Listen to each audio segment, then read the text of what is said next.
My mom looked me dead in the eye 3 days before my 30th birthday and said, "Honey, I'm throwing you the party of your lifetime. It's going to be everything you deserve." I should have known something was wrong. Not because she was being nice.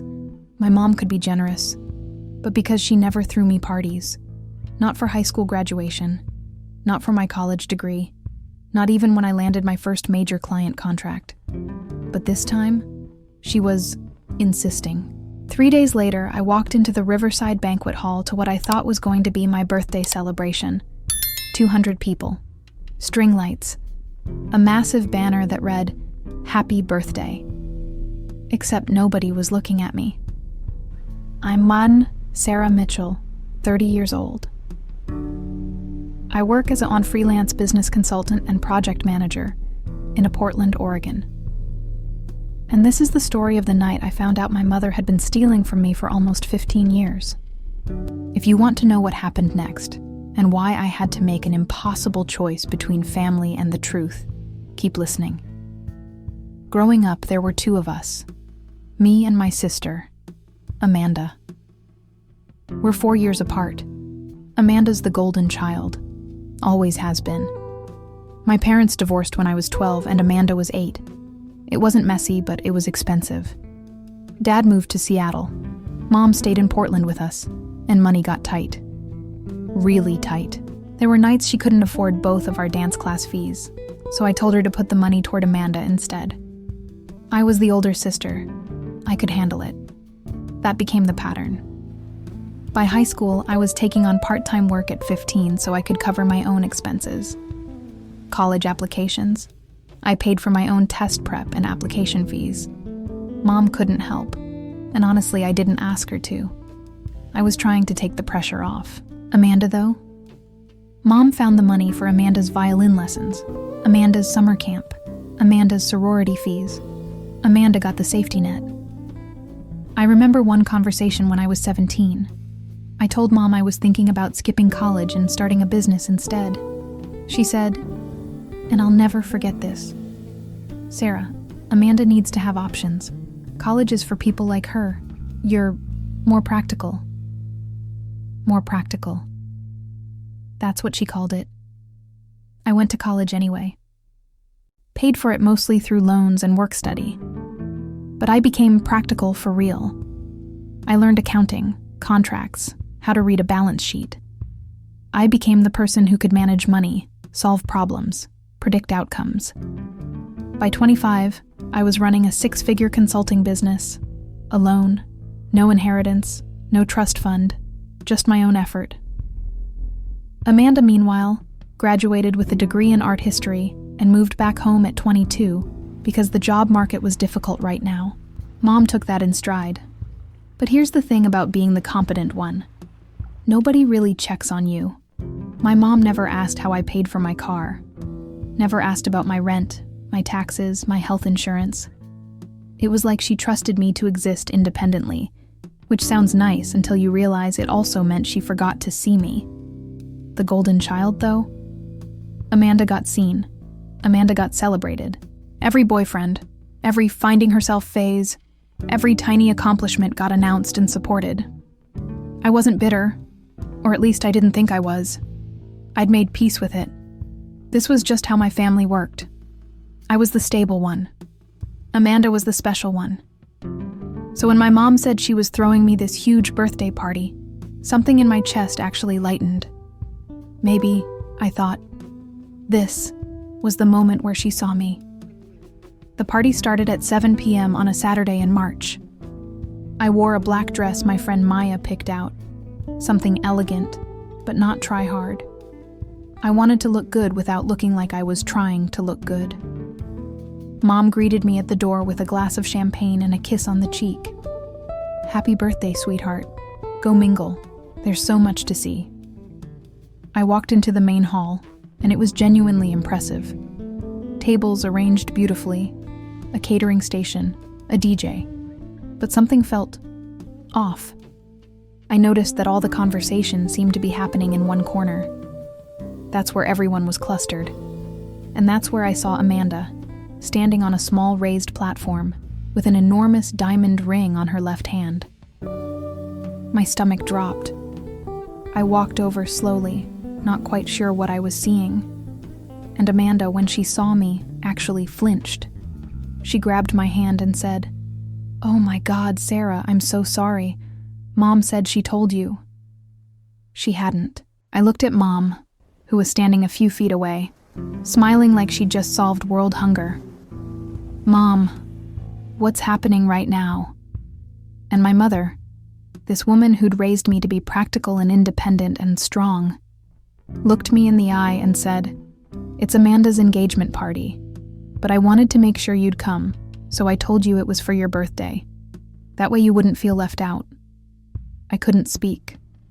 "Everyone loves Amanda's fiancé," Mom continued, like this was perfectly reasonable. "He's such a good match, and the ring is 1.8 carats. Isn't it beautiful? His family is actually loaded, Sarah. Really loaded." So my 30th birthday party, a party I'd never asked for, that my mother had insisted on throwing, was actually my sister's engagement party. And I'd been invited under false pretenses.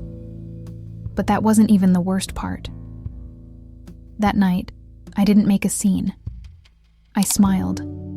I hugged Amanda. I told her congratulations, and that her fiancé, Derek, seemed nice. I mingled for 20 minutes.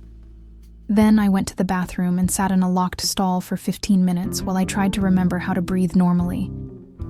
What came next, though, was worse than the party itself. The next morning, Mom called.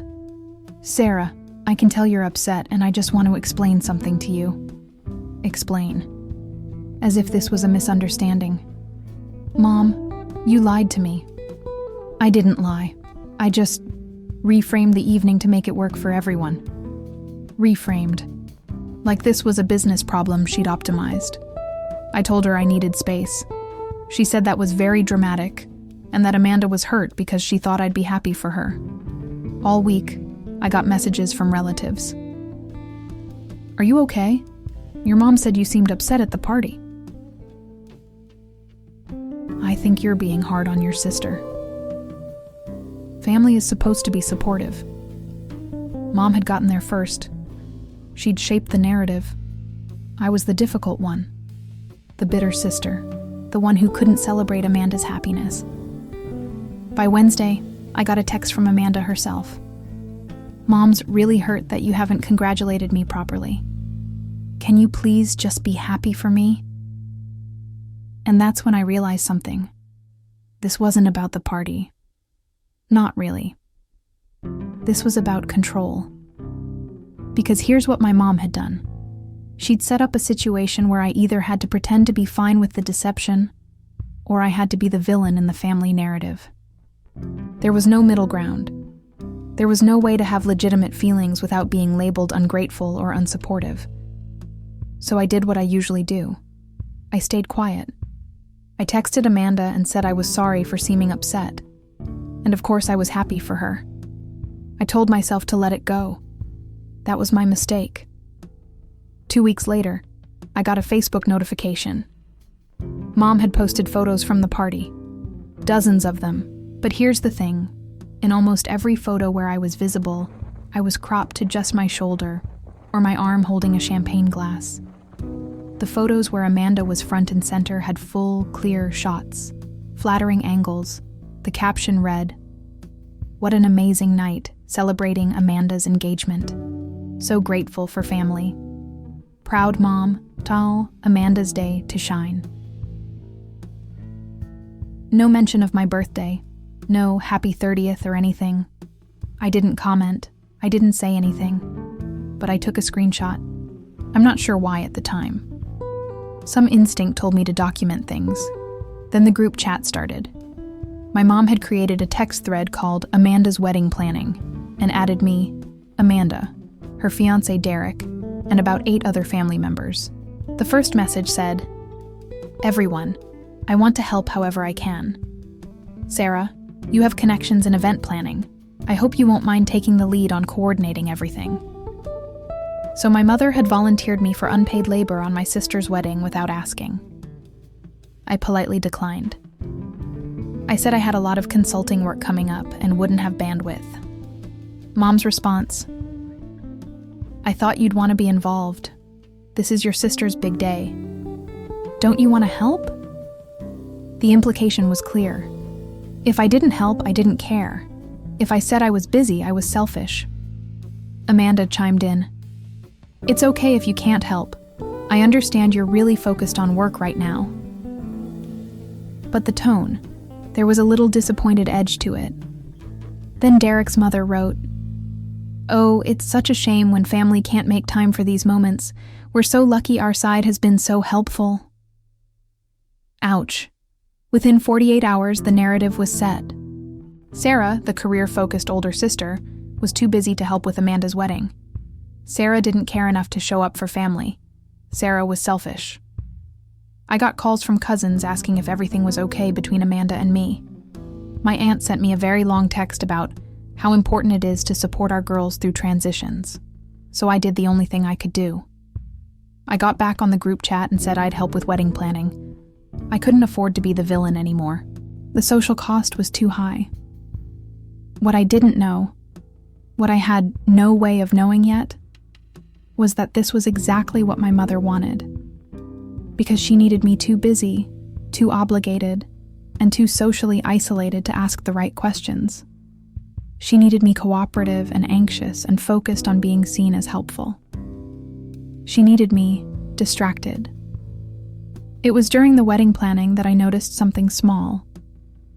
Amanda mentioned that Mom had given her $5,000 as an engagement gift. That's generous, sure. But also, Mom had told me 6 months earlier that she was struggling with her mortgage. I didn't think much of it at the time. But then I started doing a little digging.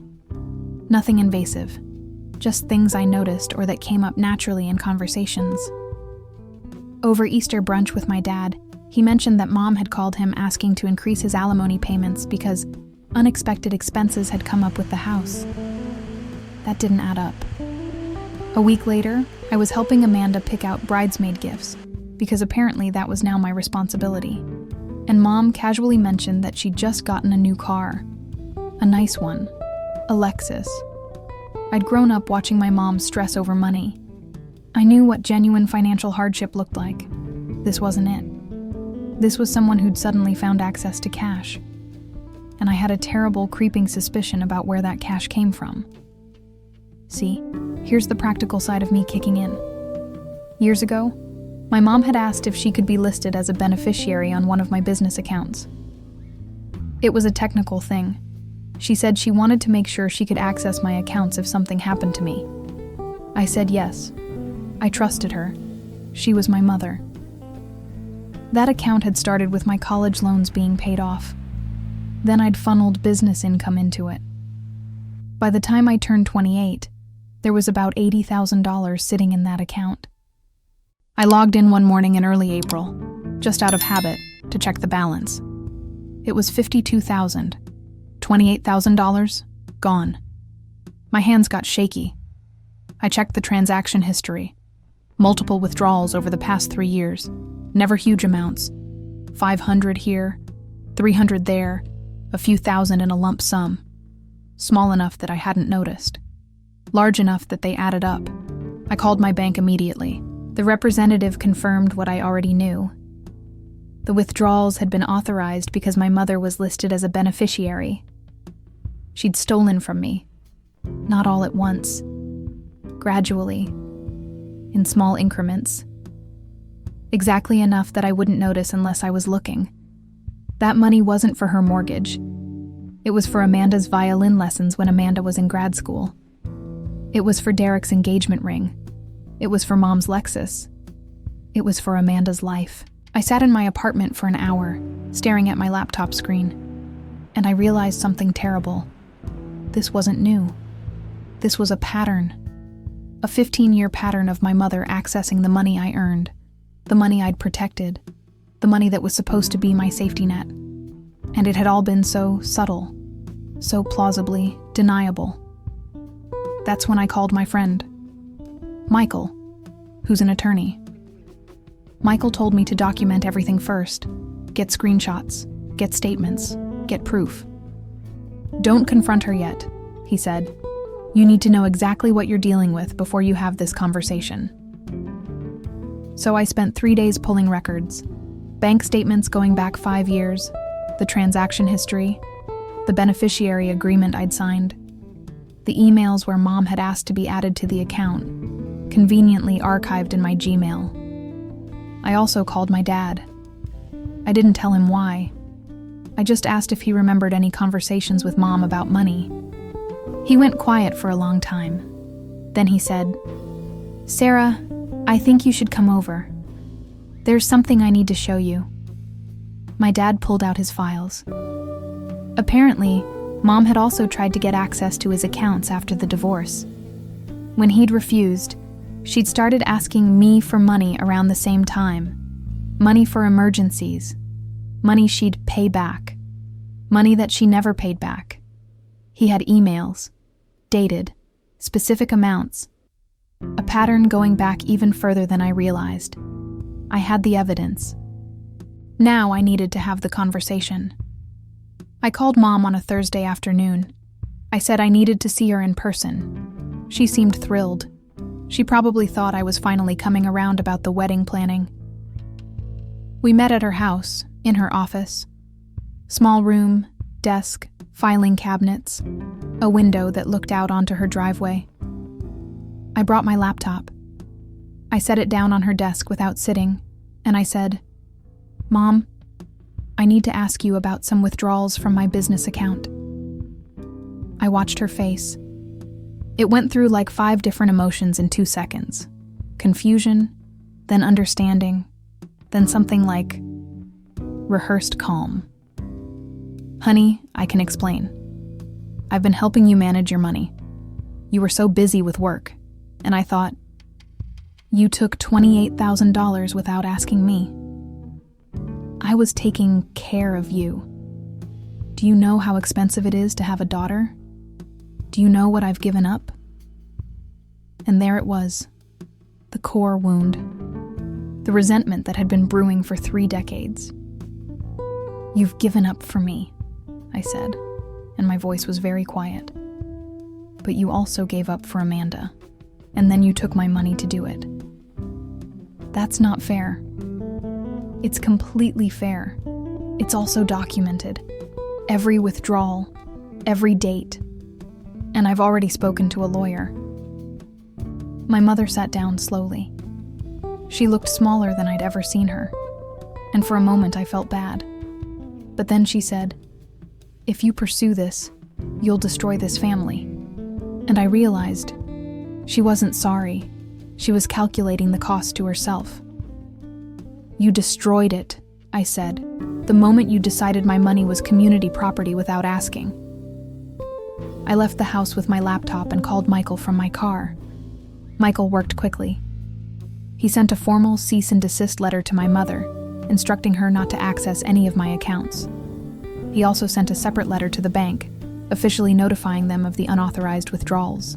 The bank took it seriously. Fraud investigation takes time, but they took it seriously. Then Michael helped me piece together the full timeline. The withdrawals had started shortly after I opened the account at 25. They'd ramped up when Amanda got engaged. They'd accelerated dramatically 3 months before the birthday party. "Your mother was investing in your sister's future," Michael said flatly, "and she was taking it from your security deposit." I also pulled up Amanda's social media. She'd posted about Derek's proposal, about the ring, about all her engagement events. But there was a detail I'd missed before. In one post, she'd mentioned that Mom came through in a caption about getting her dress. $7,000 for a dress, a week after a $5,000 withdrawal from my account. The timeline was damning, and here's where it got worse. Michael ran a background check and discovered that Mom had actually taken out a personal loan in Amanda's name when Amanda was 22. Amanda didn't know. Mom had been forging her signature, a $30,000 loan that Amanda was legally responsible for, even though my mother had taken the money. She hadn't stolen from me and my father. She'd also committed fraud in my sister's name. When Michael told me that, I actually felt kind of bad for Amanda. At least my theft was straightforward. My sister was being victimized and being used as a tool to victimize me. I called Amanda. We met at a coffee shop. She looked nervous before I even sat down. "Mom took out a loan in your name," I said. $30,000.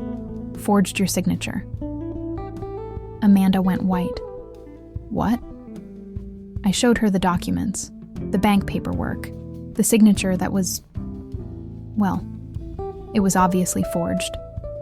It didn't even look that much like Amanda's handwriting. "Why would she do that?" Amanda whispered. "Because she needed cash, and she couldn't get it from me anymore without asking. So she used you." Amanda started crying. Real, shocked crying. And I realized that my little sister, the golden child, the celebrated one, had also been her mother's victim, just a different kind. "I'm going to talk to Mom," Amanda said. "There's got to be an explanation." "There is an explanation," I said, "but it's not a good one." That night, my phone blew up. Mom had told Amanda that I was attacking her and making her into a victim, and that I was jealous of Amanda's engagement. The narrative was being rewritten in real time. Michael filed an official complaint with the district attorney's office. Bank fraud, identity fraud. The case was strong enough that they actually opened an investigation. That's when everything changed. Mom panicked. She called me crying, saying she was sorry, that she made a mistake, that she was going through a hard time. She asked if we could settle this quietly. I said no. She then called my dad and asked if he'd be willing to mediate. She wanted to avoid prosecution.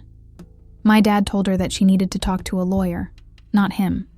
Then she did something that actually surprised me. She tried to make a deal with Amanda. She said that if Amanda didn't testify or cooperate with any investigation, Mom would sign over a piece of property to Amanda. Amanda called me, horrified. "She's trying to bribe me not to press charges on the fraud," Amanda said. "Are you going to?" I asked. "Of course I am. Sarah, she stole $30,000 using my identity. What if this damages my credit? What if it affects my ability to get a mortgage for the house Derek wants?" And just like that, Amanda was on my side. Not because she suddenly loved me, or because she felt bad about years of favoritism, but because my mother's crimes had directly threatened her future too. The investigation took 3 months, but when it wrapped up, the DA had enough evidence to press charges: fraud, identity theft, embezzlement from a family member. My mother was arrested on a Tuesday morning. The charges made the local news. Not a huge story, but enough that several of my business contacts saw it. Enough that it became the thing people didn't quite know how to bring up around me. Mom pleaded guilty. She got probation, restitution orders, and mandatory counseling. She had to repay every cent she'd taken, with interest. But more than that, she lost something I don't think she ever got back: credibility. There was a formal mediation session about a month after Mom's sentencing. My dad attended. Amanda and Derek attended. Mom attended with her lawyer. Michael sat with me. Mom read a statement, something her lawyer probably wrote, apologizing for her financial mismanagement. She said she'd been struggling with untreated anxiety and financial stress, which had caused her to make poor choices. It was about as genuine as a Hallmark card, but she did agree to every single thing my lawyer asked for. Full restitution of the $28,000 from my account. Full restitution of the $30,000 from Amanda's account. A signed agreement that she would never again ask to be listed as a beneficiary or authorized user on any of my financial accounts. An agreement that she'd pay for her own court-mandated counseling, not ask me or Amanda to cover it. And a public apology. Not on Facebook. We're not savages. But a letter to our extended family explaining that she'd committed financial fraud and was taking full responsibility. When that letter circulated, the narrative finally shifted. It was no longer, Sarah is attacking her mother. It was, the mother committed a crime, and the daughters had to hold her accountable. That didn't mean everything was instantly fixed. Amanda still had complicated feelings about being Mom's golden child while also being defrauded by her. I still had complicated feelings about being the expendable daughter who somehow ended up as the one holding the family accountable. But at least we were working from truth, not manipulation. 6 months later, things had settled into a strange new normal. My mom went to therapy. Actually went, attended sessions, did the work. I don't know if she genuinely changed, but I think something shifted when she had to face what she'd done without the ability to gaslight or reframe it. Amanda got married. I was a bridesmaid, which was its own weird journey. But Derek turned out to be a decent guy, and they're happy. That matters. As for me, I rebuilt my account. I changed every password. I set up separate banking entirely. I learned the hard way that being the competent one doesn't mean you're invulnerable. It just means that some people will exploit your competence. My mom and I talk now, but it's different. We have boundaries, real ones, clearly stated. Not the unspoken kind that I thought would protect me. And I learned something that I need to say, especially if you're watching this because you recognize yourself in my story. You cannot set boundaries with someone who doesn't believe they exist. You cannot reason with someone who sees your money as community property. You cannot convince someone to change by being loyal or quiet or helpful or small. Sometimes the only language they understand is consequence. If you have a parent, a sibling, a partner, anyone who's taking from you, taking your time, your money, your peace, and reframing it as love or family obligation, please listen to me. That is not love. Love doesn't require theft. Document it. Get help. Tell someone you trust. And then do the hard thing.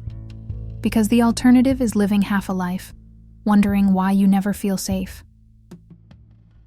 I chose to press charges on my mother, and I lost the comfortable fantasy that she was a good person who just made mistakes. But I got my money back. I got my sister's respect. And I got my life back.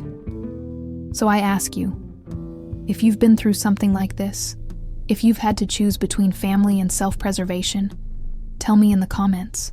What did you do? How did you find the courage? And if you're about to make that choice, know that you're not alone. There are more of us than you think.